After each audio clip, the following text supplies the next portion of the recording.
नमस्कार दोस्तों, एक बार फिर से स्वागत है हमारे यूट्यूब चैनल पर। तो जैसा कि हम वेस्टर्न पॉलिटिकल थॉट की सीरीज को कंप्लीट कर रहे हैं और हमारे पहले थिंकर है प्लेटो, और ये प्लेटो का लास्ट लेक्चर है।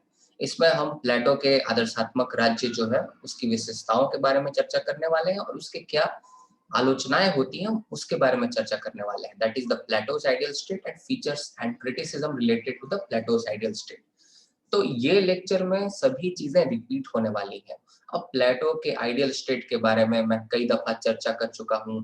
प्लेटो के आइडियल स्टेट में जस्टिस होगा, इक्वालिटी होगी, उसमें communism of vibes and property होगा। ये सब सारी चीजें जो है रिपीट होने वाली हैं इस लेक्चर में।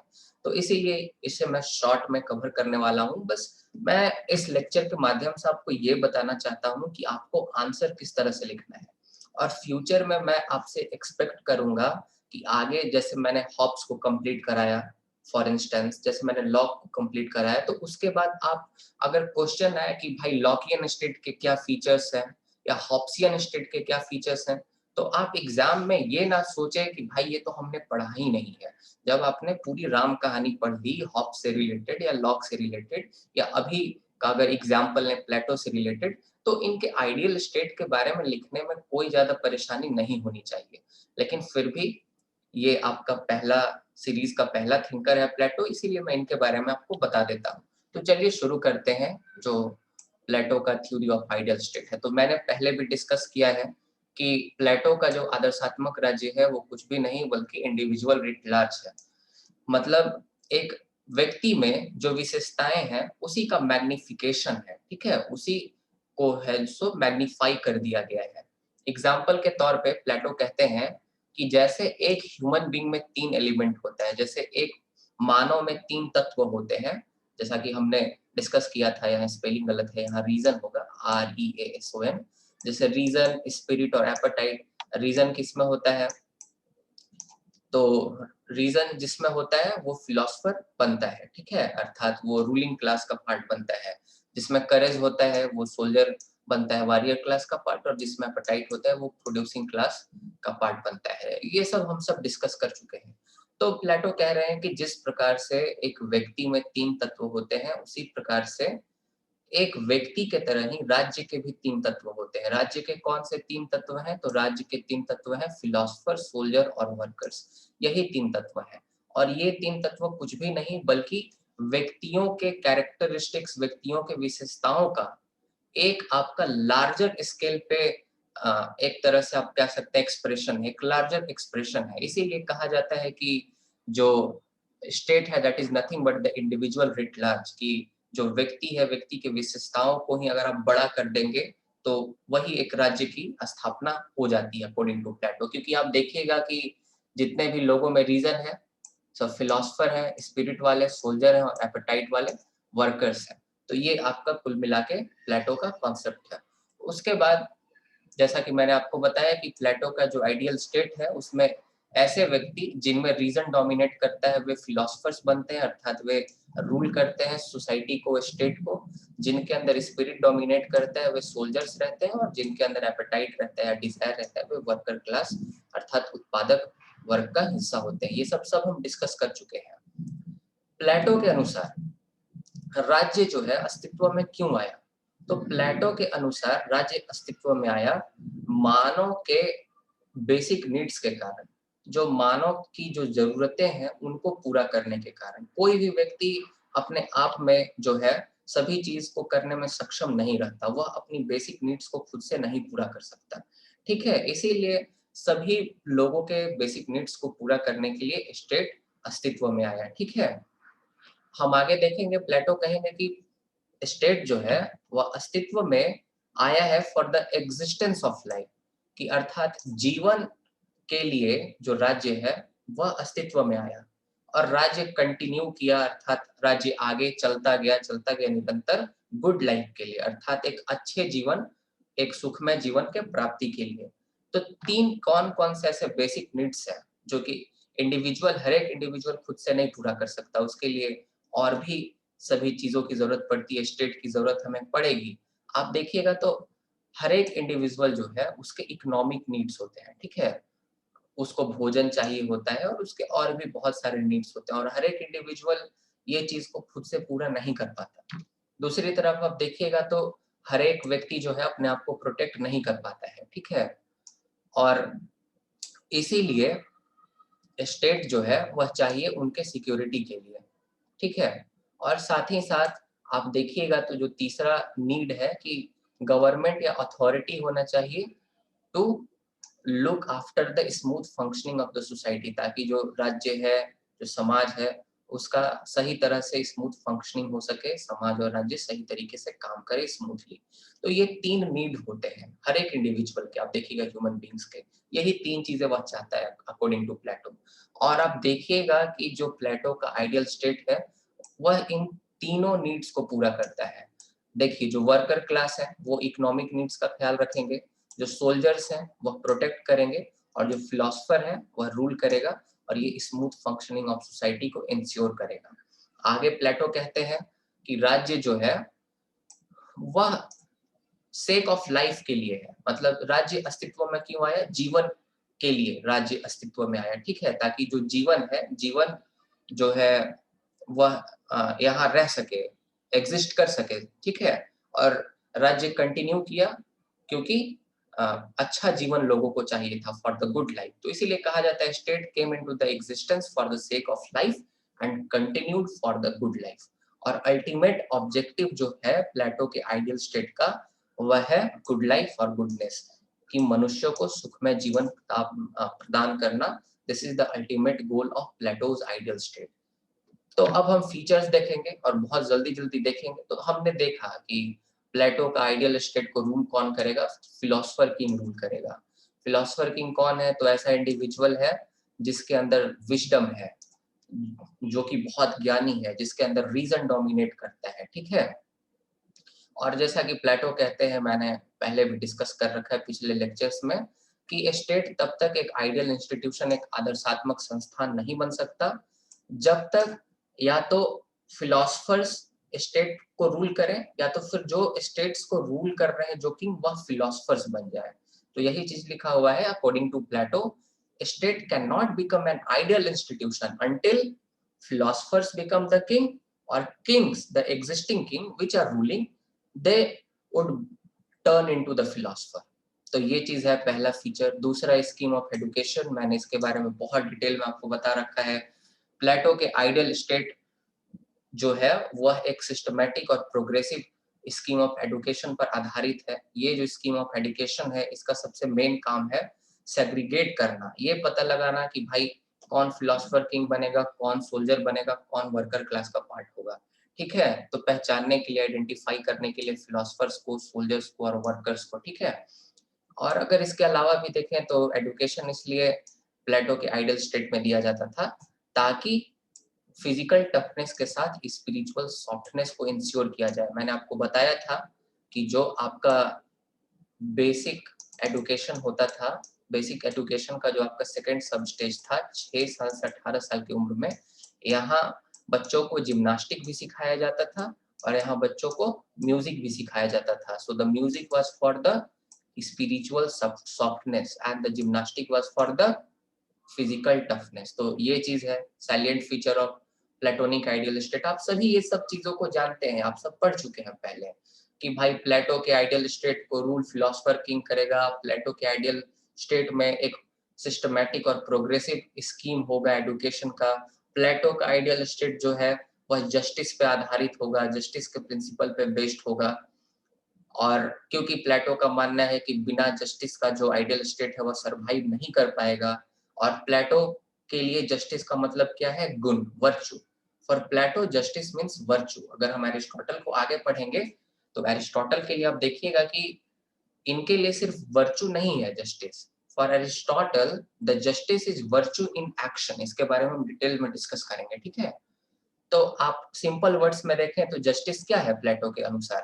कि भाई लोग अपने नेचुरली डोमिनेटिंग ट्रेट के अकॉर्डिंग काम करें। अगर सचिन तेंदुलकर को अगर क्रिकेट बहुत अच्छा आता है तो वह क्रिकेट खेल में सिर्फ एक एग्जांपल दे रहा हूँ, मैंने आपको ये सब चीज बता रखा है एक्चुअली, कि जिसके पास रीजन होगा इंडिविजुअल के पास, वह रूलिंग क्लास का पार्ट बनेगा।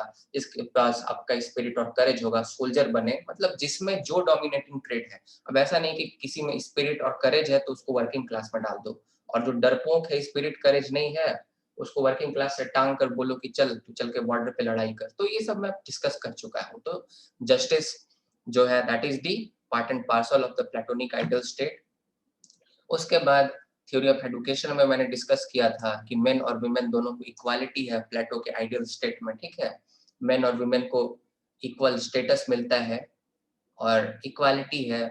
ऐसा नहीं है कि सिर्फ किंग जो है वह एक मैन बनेगा, वुमेन भी फिलोसफर क्वीन बन सकती है, उसको भी एडुकेशन में एकदम आप देखिएगा तो इक्वल स्टेटस दिया जाता है, इक्वल अपॉर्चुनिटी मिलता है, अवसर की समानता है। पांचवा है कि प्लेटो के आइडियल स्टेट में फंक्शनल स्पेशलाइजेशन है। फंक्शनल स्पेशलाइजेशन का मतलब होता है कि एक व्यक्ति एक ही काम करेगा। आप जैसे देखिएगा डोमिनोज में या मैकडोनल्ड्स में, तो वहां पे आप देखिएगा या बहुत बड़ी बड़ी कार कंपनियों में एक कोई लाइट लगाने वाला होता है तो वो लाइट ही लगाएगा, एक चक्का फिट करने वाला होता है, व्हील फिट करने वाला तो व्हील ही फिट करेगा। तो वो फंक्शनल स्पेशलाइजेशन है, ठीक है, कि एक व्यक्ति एक ही काम करेगा, वन मैन वन जॉब का प्रिंसिपल। तो यहाँ पे आप देखिए वन मैन वन जॉब का प्रिंसिपल है। जैसे मैं किंग जो रहेगा या फिर जो रूलिंग क्लास रहेगा, जो फिलोसफर्स रहेंगे, जिनके पास रीजन होगा, अब उनको ये नहीं बोला गया कि तुम जाकर बॉर्डर पे सुरक्षा भी करो, प्रोटेक्ट भी करो, या तुम जाकर उत्पादन भी करो। तो उसको सिर्फ एक काम दिया गया है कि आप सिर्फ रूल करो। वर्किंग क्लास जो है, जो प्रोड्यूसिंग क्लास है, जिनके अंदर डिजायर एपेटाइट है, उनको बोला गया कि सिर्फ भाई तू प्रोड्यूस कर, ठीक है, तू उत्पादन कर और बाकी दो क्लासेस को दे। तो यही सिंपल सा बात है, वन मैन वन जॉब पे आधारित है। तो प्लेटो के आइडियल स्टेट को अगर हम देखें तो ये फंक्शनल स्पेशलाइजेशन पर बेस्ड है।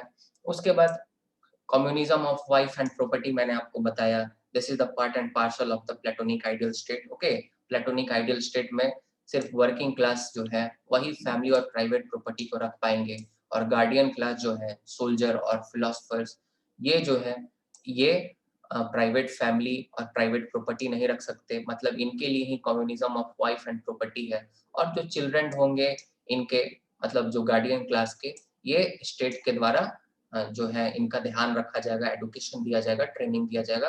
तो ये भी मैंने इससे पहले वाले लेक्चर में आपको बता रखा है, जिसमें मैंने थ्योरी ऑफ कम्युनिज्म डिस्कस किया प्लेटो का। उसके बाद ये एक नई चीज है, ये मैंने अपने पूरे लेक्चर्स में नहीं बताया था। तो आप 6 भी फीचर लिख दोगे तो आपको अच्छे मार्क्स मिल जाएंगे। आप 7वां नहीं भी लिख सकते थे, वरना बोलोगे सर आपने ये कहाँ बताया है। तो चलो ये भी बता देता हूँ। एक तरह से प्लेटो के आइडियल स्टेट में सेंसरशिप था। सेंसरशिप था इन द मैनर कि आर्ट पे और लिटरेचर पे पूरा कंट्रोल था। जो आपका बुरा आर्ट था, जो कि गलत प्रभाव डालता युवाओं पर, या फिर जो गलत लिटरेचर था, जो वल्गर लिटरेचर था एक तरह से, तो चीप और रॉन्ग आइडियाज को जो है वह लोगों तक पहुंचने नहीं दिया जाता। मतलब एक तरह से आप देखिएगा तो प्लेटो का आइडियल स्टेट जो है वहाँ सेंसरशिप भी है, कि बुरी बातें जो है वह लोगों तक नहीं पहुंचेंगी। लोगों के पास वही लिटरेचर, वही आर्ट पहुंचेगा जो कि आपका हाई मोरल वैल्यू और विजडम का संदेश दे रहा हो। और आप लास्ट में एक कोटेशन डाल सकते हैं। ये कोटेशन मैंने जस्टिस वाले लेक्चर में भी आपको बताया था कि प्लेटो का आइडियल स्टेट कैसा है। ये विल डुरेंट अपने book the story of philosophy में कहते हैं। इसका मैंने मीनिंग भी आपको पहले समझा रखा है जस्टिस वाले में, ठीक है, कि perfect in Plato's perfect state, मतलब ideal state, the industrial forces will produce but not rule, the military forces will protect but not rule, the forces of knowledge and science and philosophy would be nourished and protected and they would rule। इसका अगर आप meaning जानना चाहते हो तो इस lecture को visit कीजिए। उसके बाद अब क्रिटिसिज्म थोड़ा देख लेते हैं प्लेटो के आइडियल स्टेट का। तो भाई आप कॉमन सेंस लगाकर भी इसका क्रिटिसिज्म लिख सकते हैं, और पहले भी मैंने आपको बताया फिलोसफर किंग का जब मैंने आपको क्रिटिसिज्म बताया था तो वहां से ये क्रिटिसिज्म डिराइव हो गया, और फिलोसफर किंग के हाथ में ही सारा पावर जो है वो दे दिया गया था। अब आपको पता है ना, मैंने आपको जॉन एक्टन का उस समय भी स्टेटमेंट बताया था, एक आपके थिंकर हैं जॉन एक्टन, बोलते हैं कि power corrupts and absolute power corrupts absolutely, अर्थात शक्ति भ्रष्टाचारी बनाती है, और अगर आपके पास संपूर्ण शक्ति आ जाएगी तो आप पूरे तरह से भ्रष्टाचारी बन जाएंगे। तो प्लेटोनिक जो स्टेट है, जो प्लेटो का जो आदर्शात्मक राज्य है, उसमें यही चीज है, जो फिलोसफर किंग है उसके पास सारा शक्ति जो है वो दे दिया गया है। तो उसका जो प्लेटो का जो आइडियल स्टेट है वह एक टोटलिटेरियन स्टेट है, वह एक अधिनायकवादी राज्य है, ठीक है। यहाँ फिलोसफर किंग के हाथ में ही सब कुछ है, वन मैन शो है, फिलोसफर किंग ही सब कुछ है, महामहिम है। मैंने तो देखा, मैंने तो बताया भी था जब फिलोसफर किंग को हम डिस्कस कर रहे थे कि according to Plato there should be the rule of philosophy, rule of knowledge, rule of law को जो है प्लेटो एक्नॉलेज नहीं करते, ठीक है। ये जो देखिएगा कि डेमोक्रेटिक सिचुएशन नहीं है और पूरा एब्सोल्यूटिज्म और टोटलिटेरियनिज्म है। पहला क्रिटिसिज्म हो गया। दूसरा कि जो आपका फंक्शनल स्पेशलाइजेशन है कि एक व्यक्ति एक ही काम करेगा, वन मैन वन जॉब, ये लाइफ को बोरिंग बना देगा, मोनोटोनस बना देगा। मोनोटोनस माने एक ही काम आप रोज कर रहे हैं, रोज कर रहे हैं, रोज आप करेले का भुजिया खा रहे हैं, तो आप एक समय ऐसा आएगा आप थक जाइएगा, आपका जीवन नीरस हो जाएगा, ठीक है। और इससे आपका ओवरऑल डेवलपमेंट नहीं हो पाएगा आपका पर्सनालिटी का।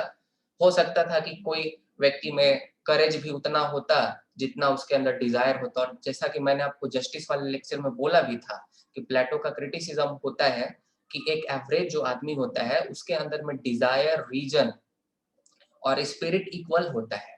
तो भाई वो पैसे कमाना भी चाहता है, वो रक्षा करना भी चाहता है देश का, समाज का, साथ ही साथ वो शक्ति भी प्राप्त करना चाहता है। तो एक तरह से ये जो आपका फंक्शनल स्पेशलाइजेशन का कॉन्सेप्ट है, ये लाइफ को नीरस बना देगा, मोनोटोनस कर देगा और आपका जो ओवरऑल पर्सनालिटी का डेवलपमेंट है वो नहीं हो पाएगा। ठीक है, आप एक ही काम करते रह जाइएगा जीवन भर। फिर यूटोपियन स्टेट है, अब ये तो बताने की जरूरत नहीं है यूटोपियन क्यों है, आप इसका कम से कम 5-6 कारण दे सकते हो। कुछ कारण आप यहाँ दे देना। सबसे पहला तो भाई फिलोसफर किंग आप ढूंढ कर लाओगे कहाँ से, जैसे एरिस्टोटल उसका क्रिटिसिज्म करते हैं प्लेटो का, मैंने उस वीडियो में बता रखा है जो आपका थ्योरी ऑफ फिलोसफर किंग था कि भाई it is very difficult to find the philosopher and the king at the same time. आपको एक ऐसा व्यक्ति, एक एक व्यक्ति आपको ऐसा नहीं मिलेगा जो एक अच्छा एडमिनिस्ट्रेटर भी हो, मतलब राजा भी हो, और एक अच्छा दार्शनिक भी हो, फिलोसफर भी हो। ये नेक्स्ट टू इम्पॉसिबल है। साथ ही साथ आप देखिएगा इसका प्लेटो का जो communism of property and wives है, कितना अननेचुरल कॉन्सेप्ट है, कितना वाहियात है एक तरह से, कितना बारबेरिक कॉन्सेप्ट है, यूटोपियन है, ऐसा कहीं होगा? आप सोच सकते हैं वो भी उस टाइम में प्लेटो बात कर रहे हैं 4th सेंचुरी बीसी में। तो ऐसा तो होता नहीं कि भाई कॉमन मैरिजेस होगा। आज लिव इन रिलेशन, जैसा कि मैंने आपको बता रखा था पिछले लेक्चर में, कि आज इसको गलत नजर से देखा जाता है और उस समय में कॉमन मैरिज होता कि कॉमन हस्बैंड कॉमन वाइफ की, एक हस्बैंड सबका हस्बैंड, एक वाइफ सबकी वाइफ, इस तरह से तो प्रैक्टिकल नहीं है भाई, इस तरह से आप नहीं कर सकते। ठीक है, तो यूटोपियन स्टेट है। फिर जो communism of property and wives है, अननेचुरल है, इंडिविजुअल्स के लिए बारबेरिक है, ये आदि मानव के युग में फिर से ले जाने वाला काम कर रहा है। ठीक है, और बहुत सारा मैंने क्रिटिसिज्म बताया था इसका, आप एक दो और लिख सकते हो। तो ये कुल मिलाकर आपका आंसर हो जाएगा। अब आपका कोई भी क्वेश्चन पूछा जाए, ज्यादा चांसेस होते हैं कि फिलोसफर किंग से क्वेश्चन आ जाए, स्कीम ऑफ एडुकेशन और फिलोसफर किंग मिला के आते हैं दोनों, या तो फिर आपको कम्युनिज्म से क्वेश्चन आ जाएगा, ये हो सकता है। और अगर सिंगल क्वेश्चन आएगा तो फिर आइडियल स्टेट से आएगा, ये पक्की बात है। तो कंक्लूजन जो है ये कॉमन कंक्लूजन है, ये कोई भी क्वेश्चन पूछे आपको यही कंक्लूजन डालना है, आपको याद कर लेना है, ठीक है। कंक्लूजन में लिखना है कि भाई despite of flaws and drawback in Plato's dash. अब मान लो क्वेश्चन पूछा है थ्योरी ऑफ एडुकेशन, तो यहाँ थ्योरी ऑफ एडुकेशन लिख देना। थ्योरी ऑफ फिलोसफर किंग पूछ रखा है तो वो लिख देना, थ्योरी ऑफ कम्युनिज्म पूछ रखा है वो लिख देना, जो क्वेश्चन पूछेगा वो यहाँ डाल देना बीच में, ठीक है। तो वही चीज लिखा है कि डिस्पाइट की कोई भी थ्योरी का एग्जांपल ले लो कि उसमें ड्रॉबैक है, फ्लॉज हैं, गलतियां हैं। प्लेटो का जो आपका थ्योरी है, कोई भी थ्योरी का आप एग्जांपल ले लो, सबके क्रिटिसिज्म है कहीं ना कहीं, ठीक है। लेकिन फिर भी उनके जो आइडिया थे बहुत रेडिकल थे, बहुत क्रांतिकारी विचार थे, बहुत ही फैसिनेटिंग थे, ठीक है। इसीलिए उनको सही मायनों में फादर ऑफ पॉलिटिकल फिलोसफी कहा जाता है। और साथ ही साथ आप देखिएगा तो उनको बहुत ही पॉलिटिकल थिंकर्स ऐसे हैं जो कि बहुत ही एडमायर करते हैं, क्योंकि उनके आइडियाज रेवोल्यूशनरी आइडिया थे अपने समय के। एग्जाम्पल के तौर पर, जैसे ये सब आपको लिखना है, एग्जाम्पल के तौर पर इमर्सन कहते हैं कि Plato was philosophy and philosophy is Plato, मतलब प्लेटो ही फिलोसफी और फिलोसफी प्लेटो है। तो आप समझ सकते हो कि फिलोसफी की शुरुआत ही इनसे हुई है। आप देख सकते हो कि फिलोसफी का जहां तक बात आता है उसमें कितने इंपॉर्टेंट है। उसके बाद व्हाइटहेड जब कहते हैं that entire western political thought is nothing but the footnotes to the Plato and Aristotle, कि जितना भी आपका पॉलिटिकल थॉट है आगे आप देखिएगा वो कहीं ना कहीं फुटनोट है प्लेटो और एरिस्टोटल का। तो प्लेटो बहुत ज्यादा महत्वपूर्ण है, प्लेटो और एरिस्टोटल। आप किसी का भी एग्जांपल ले लो, आप जेस मिल का एग्जांपल ले लो, आप हॉब्स ले लो, लॉक ले लो, आप मैकियावेली का एग्जांपल ले लो, किसी का भी एग्जांपल लोगे, दे आर इंटर रिलेटेड। मतलब एक तरह से आप देखिएगा तो वो कहीं ना कहीं प्लेटो और एरिस्टोटल को टच करते हैं। हॉब्स बात करते हैं प्लेटो का, एरिस्टोटल का। लॉक बात करते हैं प्लेटो, एरिस्टोटल का। मैकियावेली एरिस्टोटल से काफी ज्यादा इंस्पायर्ड थे। तो जितने आगे आने वाले थिंकर्स हैं, कुछ भी नहीं बल्कि फुटनोट्स हैं प्लेटो और एरिस्टोटल के। और अंत तक कार्ल पुपर जब आप यूपीएससी की तैयारी कीजिएगा तो इनके बारे में डिटेल में पढ़िएगा। कार्ल पुपर सबसे बड़ा आलोचक है। किसका? तो प्लेटो का सबसे बड़ा आलोचक है भाई। इसने मतलब इतना ज्यादा आलोचना किया है, भर भर के एकदम आलोचना किया है। लेकिन फिर भी कार्ल पुपर अपने जुबान से ये कहता है कि एक या तो प्लेटोनिक हो सकता है या तो एंटी प्लेटोनिक हो सकता है, पर एक व्यक्ति कभी भी नॉन प्लेटोनिक नहीं हो सकता है। इसका मतलब समझ रहे हो? कि मतलब आप या तो प्लेटो से सहमत हो सकते हो, मतलब या तो आप प्लेटो से सहमत हो सकते हो या तो असहमत हो सकते हो। लेकिन आप प्लेटो को नेग्लेक्ट कर दोगे, आप प्लेटो को अनदेखा कर दोगे, ये पॉसिबल नहीं है। प्लेटो तो है भैया, आपको तो उसको जानना ही पड़ेगा। समझ रहे हो? तो ये एक कितना बड़ा स्टेटमेंट है। जो सबसे बड़ा आलोचक है वही एडमायरर भी है, कहता है कि वन कैन बी प्लेटोनिक और anti platonic but one can never be non platonic. तो ये पूरा आपका आंसर हो जाएगा। और ये कंक्लूजन आप हर एक कोई भी क्वेश्चन पूछे दे सकते हो, मतलब प्लेटो से रिलेटेड। अब एरिस्टोटल वाले में ये भी डाल सकते हो, ये वाला ये डाल सकते हो एरिस्टोटल में। तो ये रहा आपका टोटल लेक्चर, प्लेटो का टोटल जितना मैंने आपको बनाया है अभी तक, शायद से 6 लेक्चर्स है ना। ये कौन सा लेक्चर नंबर है?